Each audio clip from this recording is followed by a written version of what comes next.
सावधान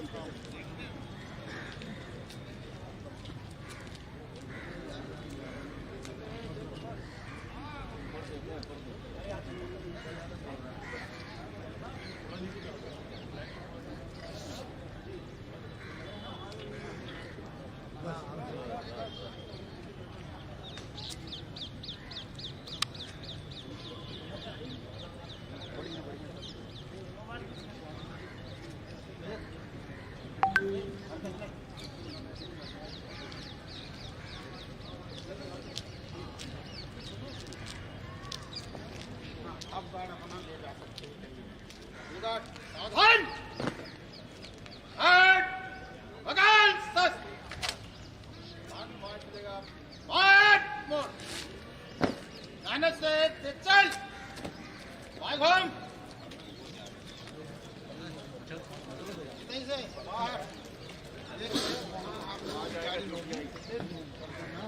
गाड़ी कहाँ है? सामने खड़ी है 5 नंबर पे। 5 नंबर से चले जाओगे ना सर? चलो हम लोग, मैं पहुँच रहा हूँ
Here, we look up to Mondays and Tuesdays and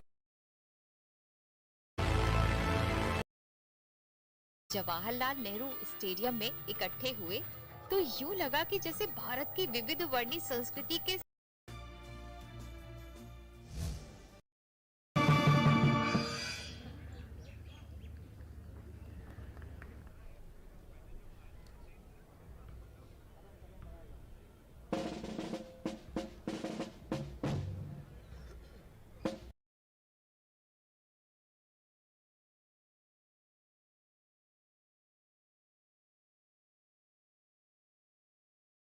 election रे किती जोश में आ रहा था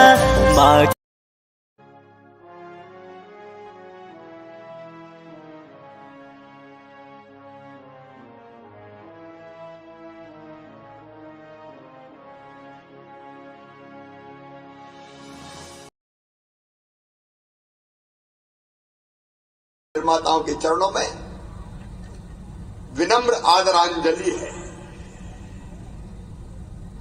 मेरे प्रिय बहनों और भाइयों, संविधान सभा के अध्यक्ष डॉक्टर राजेंद्र प्रसाद जी ने कहा था, संविधान तो निर्जीव है, उसे जीवित लोग बनाते हैं। हम भारत के लोग जिससे किसानों को ऋण वितरण व अन्य योजनाओं का लाभ अधिक सुविधाओं के साथ दिया जा सकेगा। छत्तीसगढ़ विधानसभा के बजट सत्र 2021 में मैंने किसानों के सिंचाई पंप पूंजीकरण के 35,000 से अधिक लंबित आवेदनों का समाधान 1 साल में करने की घोषणा की थी। मुझे खुशी है कि 26,000 से अधिक पंप पूंजीकृत हो गए हैं।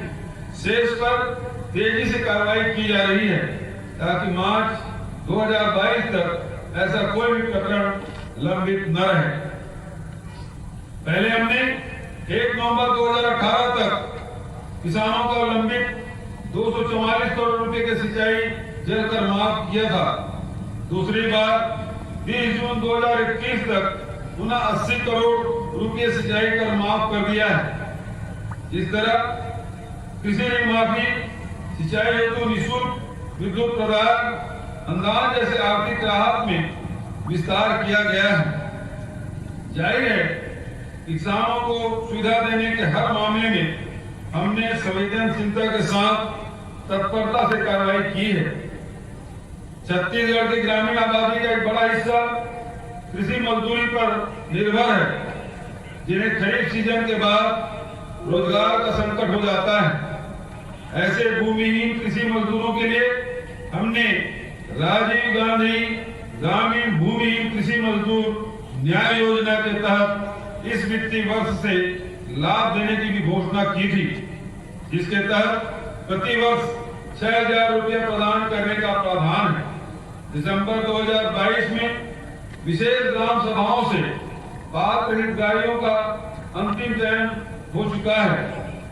गणतंत्र दिवस के तत्काल पश्चात 1 फरवरी को पहली किस्त की राशि पात्र हितग्राहियों को अंतरित की जाएगी। महात्मा गांधी राष्ट्रीय ग्रामीण रोजगार गारंटी योजना में 60% राशि कृषि कार्यों को बढ़ावा देने के लिए खर्च करने का प्रावधान भारत सरकार के द्वारा किया गया है, लेकिन छत्तीसगढ़ में हमने कृषि व संबंधित कार्यों के लिए 76% राशि खर्च की है। इसी प्रकार जल जंगल जमीन से संबंधित कार्यों के लिए प्राकृतिक संसाधन प्रबंधन के लिए 65% के प्रावधान के विरुद्ध हमने छत्तीसगढ़ में 82% राशि खर्च की है। कोरोना के दौर में मनरेगा से गांव में बड़े पैमाने पर रोजगार देने का कीर्तिमान बनाया गया था। वहीं अन्य विभागों की योजनाओं के साथ अभिसरण से हमने मनरेगा की व्यापक सार्थकता साबित की है। हमारी सुराजी गांव योजना में नई अर्थव्यवस्था की बुनियाद बनाने में सफल हो रही है। इसके अंतर्गत नरवा गरवा घुरुआ बारी के विकास के काम अब बड़े पैमाने पर हो रहे हैं। गोधन न्याय योजना ने ग्रामीण तथा शहरी गौपालकों को आजीविका का नया जरिया उपलब्ध कराया है। इस योजना से अभी तक 122 करोड़ रुपया से अधिक का गोबर खरीदा जा चुका है। इसे वर्मी कंपोस्ट उत्पादन और उपयोग की एक नई क्रांति ने जन्म लिया है, जिससे देश में आसन्न रासायनिक खाद संकट को हल करने में मदद मिलेगी। गौठान अब रूरल इंडस्ट्रियल पार्क के रूप में विकसित हो रहे हैं। गोबर से बिजली, प्राकृतिक पेंट तथा अन्य उत्पादों का निर्माण करने की पहल की गई है। अब गोबर की आर्थिक, सामाजिक, सांस्कृतिक उपयोगिता के सभी पहलुओं पर व्यापक और सुसंगत ढंग से काम करने के लिए गोधन न्याय मिशन का गठन मील का पत्थर साबित होगा। कोरोना महामारी के समय जब बड़ी संख्या में हमारे प्रवासी श्रमिक छत्तीसगढ़ लौटे, तब हमने उनके हित के लिए विशेष प्रयास करने का संकल्प लिया था, जिसे अमल में लाते हुए छत्तीसगढ़ राज्य प्रवासी श्रमिक नीति 2020 को बनाकर लागू किया गया है। असंगठित श्रमिकों के पंजीयन, पलायन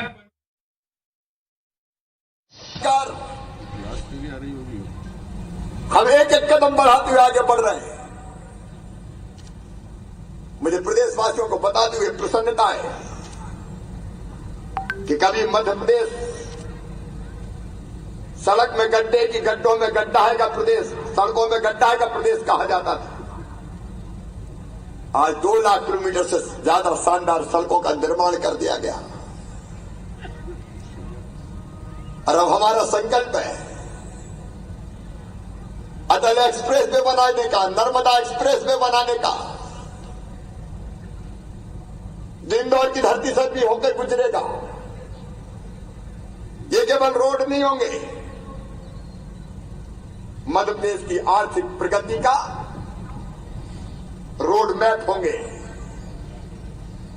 नई टाउनशिप, इंडस्ट्रियल कॉरिडोर, विकास के क्लस्टर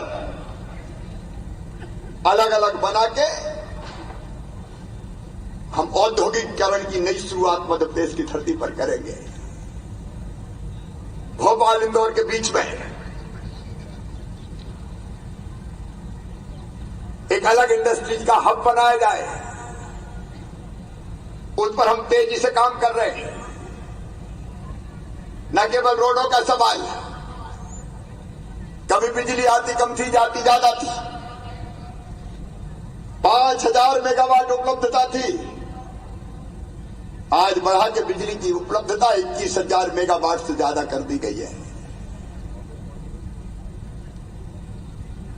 अपनी जनता को पर्याप्त मात्रा में बिजली मिले, इसके लिए एक नहीं अनेक उपक्रम किए जा रहे हैं। अब हम केवल थर्मल पावर प्लांट नहीं लगा रहे हैं, सूरज से भी बिजली बनाने के काम में मध्य प्रदेश आगे है। एक नहीं अनेकों सोलर पावर प्लांट पे काम चल रहा है। शाजापुर हो, आगर हो, मुरैना हो, छतरपुर हो, रीवा में सबसे बड़ा एशिया का सोलर पावर प्लांट बनके तैयार है। और ओंकारेश्वर बांध में फ्लोटिंग सोलर पावर प्लांट, पानी के ऊपर सोलर पैनल बना के हम सूरज से बिजली बनाएंगे। ये ऊर्जा क्लीन ऊर्जा है जो पर्यावरण को बचाने का भी काम करती है। हम सूरज से बिजली बनाएंगे, हम हवा से बिजली बना रहे हैं, हम पानी से बिजली बना रहे हैं, हम बायोमास से बिजली बना रहे हैं। मेरे बहनों और भाइयों, नदियों के पानी को रोक के किसान के सूखे खेतों की प्यास बुझाने में मध्य प्रदेश ने एक नया रिकॉर्ड स्थापित किया है। कभी जब ये मांग की गई थी कि नर्मदा जी का पानी क्षिप्रा में लाओ, तो कह दिया गया था इम्पॉसिबल, ये हो ही नहीं सकता। हमने कहा असंभव शब्द हमारे शब्दकोश में नहीं है। नर्मदा जी को क्षिप्रा जी से जोड़ा गया, गंभीर से जोड़ा गया, काली सिद्ध से जोड़ रहे हैं, पार्वती से जोड़ रहे हैं। छत्तीसगढ़ राज्य ग्रामीण आजीविका मिशन अभियान के अंतर्गत 22 लाख से अधिक महिलाओं को स्व सहायता समूह से जोड़ा गया है और उन्हें रोजगार दिलाया गया है। आदिवासी संस्कृति, कलाएं, रहन सहन हमारे लिए गर्व का विषय है, लेकिन 1.5 दशकों तक इस समाज की आशाओं के विपरीत कार्य करने का बहुत बड़ा नुकसान आदिवासी अंचलों में होता रहा है। वहीं दूसरी ओर भौगोलिक परिस्थितियों और समाज की सरलता का लाभ उठाते हुए नक्सलवादी ने भी इन्हें हिंसक गतिविधियों का केंद्र बना लिया था। इस पृष्ठभूमि में हमने आदिवासी बसाहटों में समुचित और सुसंगत विकास की रणनीति अपनाई, जिससे परस्पर विश्वास के वातावरण में एक नई शुरुआत हो। आज मुझे कहते हुए बहुत खुशी का अनुभव हो रहा है, हम अपनी रणनीति में सफल हो रहे हैं, जिसका लाभ आदिवासी अंचलों में दिखाई पड़ रहा है। तेंदुपत्ता संग्रहण की पारिश्रमिक दर 4000 रुपये प्रति मानक बोरा करते हुए हमने एक नई शुरुआत की थी। पहले मात्र 7 लघुओपज को समर्थन मूल्य पर खरीदने की व्यवस्था थी, जिसे बढ़ाकर अब 1 कर दिया जाएगा। रेहड़ी कोसा को भी समर्थन मूल्य पर खरीदने की घोषणा कर दी गई है। लोहानी गुणा में जमीन वापसी से न्याय की जो शुरुआत की गई थी, वह पहल आर्थिक, सामाजिक हर क्षेत्र में फैली। नक्सली हिंसा के कारण बंद स्कूलों को चालू कराना, अदालती मामलों से मुक्ति, निरस्त वन अधिकार दावों की समीक्षा, व्यक्तिगत तथा सामुदायिक वन अधिकार अधिमान्यता पत्रों का वितरण, कुपोषण मुक्त बस्तर, मलेरिया मुक्त बस्तर अभियान, डीएमएफ व अन्य निधियों की मदद से काजू, कॉफी, पपीता जैसे नए ढंग से खेती को बढ़ावा, कनिष्ठ सेवा चयन आयोग का गठन, मुख्यमंत्री हाट बाजार क्लिनिक योजना, आमचो बस्तर विश्व आदिवासी दिवस पर अवकाश, सड़क, बिजली तथा मोबाइल नेटवर्क, हवाई सेवा, देवगुड़ी क्षेत्र का विकास प्राधिकरण में स्थानीय नेतृत्व, मधुर गुड़ योजना, बस्तर दशहरा के लिए माझी, चालकी आदि के मानदेय राशि में वृद्धि, नारायणपुर जिले में बसाती सर्वेक्षण जैसे अनेक प्रयासों से स्थानीय जनता और सरकार के बीच आपसी विश्वास का मजबूत रिश्ता बना है। यह हमारी सबसे बड़ी पूंजी है जो आदिवासी अंचलों में विकास के नए नए द्वार खोलती है। हमने छत्तीसगढ़ मिलेट मिशन का शुभारंभ भी कर दिया है, जो कोदो, कुटकी, रागी आदि लघु धान्य फसलों की उत्पादकता, विपणन, वैल्यू एडिशन आदि के लिए देश की सर्वोच्च संस्थाओं के साथ मिलकर काम करेगा। इसका लाभ भी मुख्य रूप से आदिवासी अंचलों के किसान को मिलेगा। प्रदेश के 14 आदिवासी बहुल जिलों के 25 विकास खंडों में 1735 करोड़ रुपए की लागत से चिराग परियोजना की शुरुआत कर दी गई है, जो इन स्थानों में आजीविका के नए साधन जुटाने में मददगार होगी। मुझे बताते हुए खुशी होती है, वर्ष 2018 की तुलना में 2021-22 में 455% अधिक हर्बल उत्पादों का विक्रय हुआ है और इसे आगामी एक वर्ष में 1100% तक बढ़ाने का लक्ष्य है। ठीक भी और बादल अकादमी से आदिवासी अंचलों के युवाओं को अपनी संस्कृति, प्रतिभा, शैक्षणिक और नवाचार की क्षमताओं को निखारने में मदद मिलेगी। इस तरह शिक्षा, स्वास्थ्य, रोजगार और अधोसंरचना विकास के प्रयास से बस्तर में सकारात्मक बदलाव आ रहा है। जनजाति समूहों से सुझाव लेकर पेशा नियम का प्रारूप तैयार किया गया है। मुझे विश्वास है कि छत्तीसगढ़ और पिछले साल की फसल बीमा योजना का पैसा हम फिर जल्दी किसानों के खाते में डालने वाले हैं। न केवल फसल बीमा योजना का पैसा,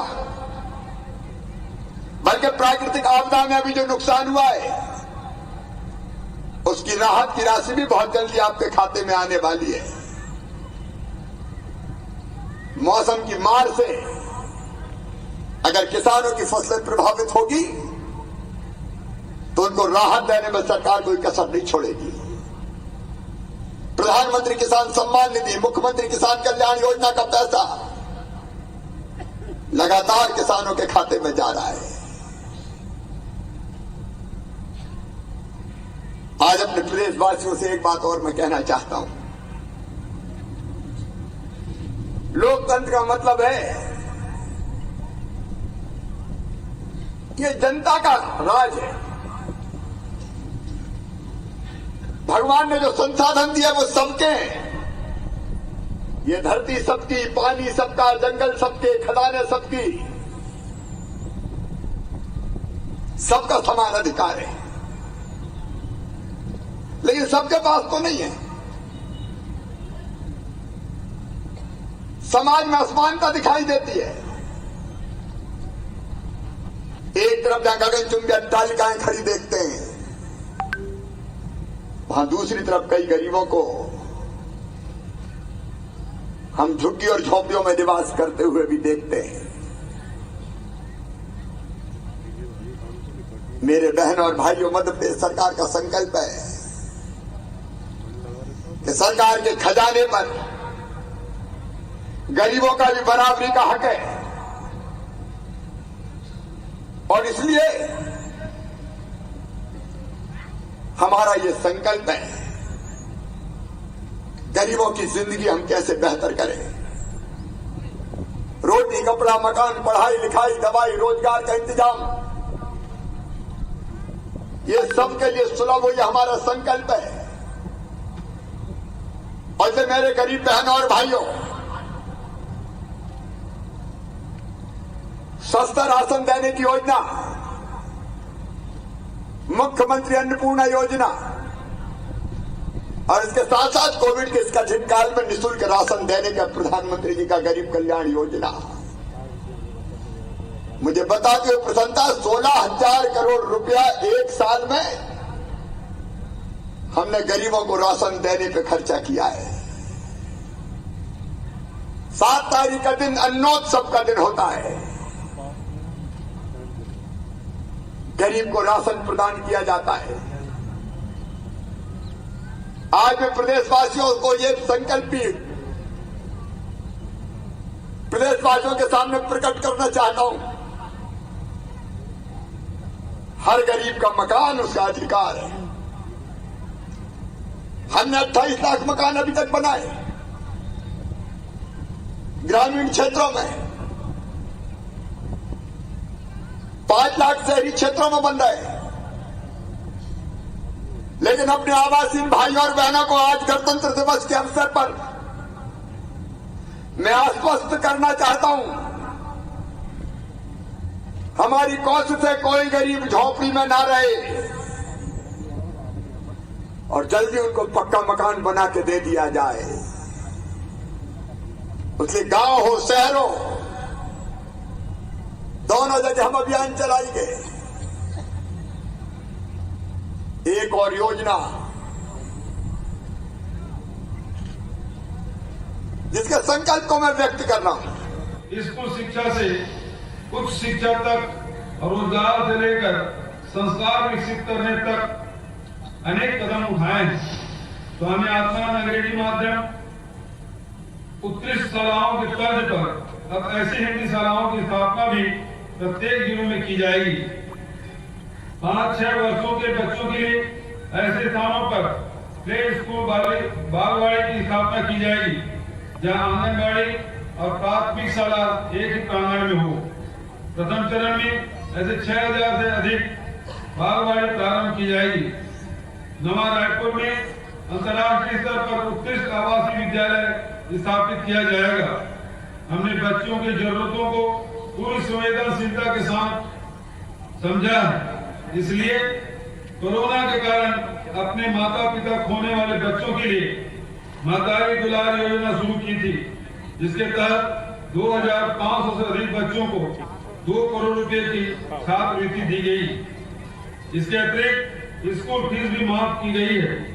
कोरोना के कारण विश्व स्तर पर शिक्षा के स्तर में गिरावट महसूस की गई थी, जिसके लिए हमने उपचारात्मक शिक्षा नवाजतन 2.0 अभियान चलाने का निर्णय लिया है। हमने शिक्षा को सिर्फ किताबी ज्ञान का माध्यम नहीं बनाया, बल्कि लक्ष्य साफ रखा है। शिक्षा युवाओं को सक्षम और रोजगार योग्य बनाए। रोजगार परक शिक्षण प्रशिक्षण देने के लिए प्रदेश में अभी तक 125 स्थानों पर ITI संस्थाएं प्रारंभ की जा चुकी है। अब प्रत्येक विकास खंड में ITI खोली जाएगी। सबसे बड़े रोजगार के साधन कृषि को भी उच्च शिक्षण संस्थाओं का सहारा देने के लिए 3 वर्षों में 10 नए कृषि महाविद्यालय, कृषि विज्ञान केंद्र तथा महात्मा गांधी उद्यानिकी एवं वानिकी विश्वविद्यालय स्थापित किया गया है। हमने सरकारी विभागों तथा अर्ध सरकारी संस्थाओं में सीधी भर्ती तथा अन्य माध्यमों से बहुत पैमाने पर नौकरी के दरवाजे खोले हैं। गांव, वन क्षेत्रों, परंपरागत कौशल के काम और स्थानीय संसाधनों वैल्यू एडिशन से भी राज्य में बहुत बड़े पैमाने पर रोजगार के अवसर बने हैं। हमारी औद्योगिक नीति की सफलता से 32,000 लोगों को रोजगार मिला है और 90,000 लोगों को रोजगार मिलना प्रस्तावित है। विगत 3 वर्षों में युवाओं के आंखों में स्वावलंबन की चमक बढ़ते देखकर हमारा उत्साह बढ़ा है। यही वजह है हमने छत्तीसगढ़ रोजगार मिशन का गठन किया, जिसके तहत आगामी 5 वर्षों में 15 लाख नए रोजगार के अवसर सृजित करने के लिए हम पूरी ताकत लगाएंगे। प्रदेश के आस्था स्थलों को पर्यटन विकास की सुविधाओं से जोड़ते हुए हमने चंदपुरी में माता कौशल्या के प्राचीन मंदिर परिसर का जीर्णोद्धार किया है। वहीं राम वनगमन पथ पर 75 स्थानों को चिन्हांकित कर इनके विकास की कार्य योजना बनाई है। प्रथम चरण में इनमें से 9 स्थानों का विकास कार्य प्रगति पर है। इस स्थान में बड़े पैमाने पर रोजगार सृजन के माध्यम बनेंगे। भाइयों और बहनों, न्याय के लिए संघर्ष और कानून का राज चलाने की प्रतिबद्धता हमारी विरासत है। आजादी का आंदोलन न्याय के लिए था। संविधान का निर्माण और संविधान में संशोधन के जरिए नागरिक अधिकारों के दायरे में लगातार विस्तार करते जाने को हमारे राष्ट्रीय नेतृत्व ने सदा अपना कर्तव्य समझा। हम इसी विरासत को आगे बढ़ाने पर विश्वास करते हैं।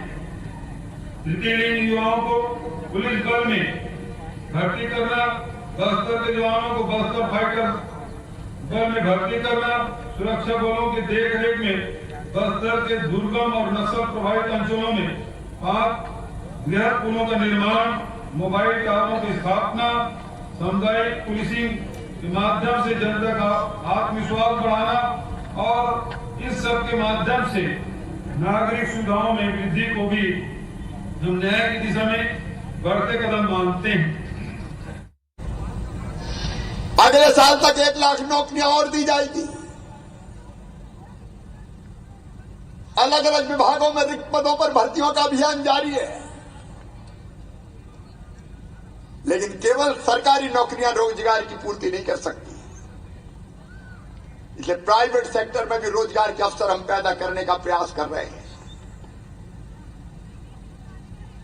हमारे बच्चे भी गजब की प्रतिभा का प्रदर्शन कर रहे हैं। स्टार्टअप के क्षेत्र में इंदौर के नौजवानों ने अद्भुत रिकॉर्ड बनाए हैं। हम जल्दी स्टार्टअप की नई नीति लाने वाले बेटा बेटियों। अगर तुम्हारे पास इनोवेटिव आइडिया है तो उस आइडिया को इंप्लीमेंट करने के लिए हम ऐसी नीति बनाएंगे कि तुम्हें धन की कमी ना हो। मैं चाहता हूं इंदौर देश के स्टार्टअप की राजधानी बने। और आज मैं कुछ बच्चों से बात भी कर रहा हूं जिन्होंने स्टार्टअप के क्षेत्र में बेहतर काम किया है।